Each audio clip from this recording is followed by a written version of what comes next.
Suas mãos. Olha lá a Isabela nadar os 50 metros de borboleta.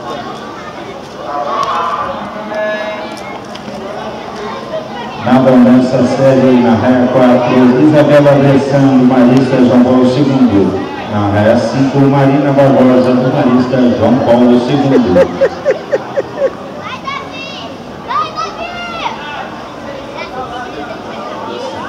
Resultado da 38ª prova, 50 metros peito masculino Petis 2.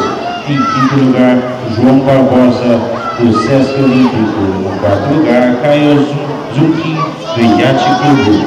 Em terceiro lugar, João Nunes, da equipe do Laçado. Em segundo lugar, Felipe Castro, da Católica. Em primeiro lugar, Adriano Siqueira, da Secretaria de Esporte e Lazer.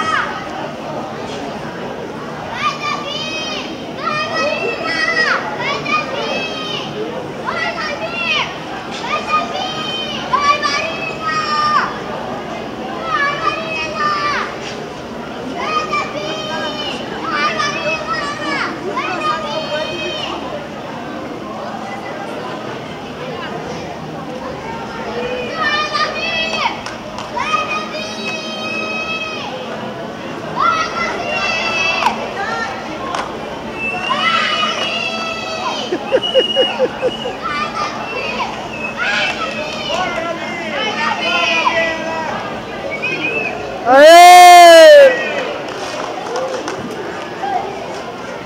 Tadinho.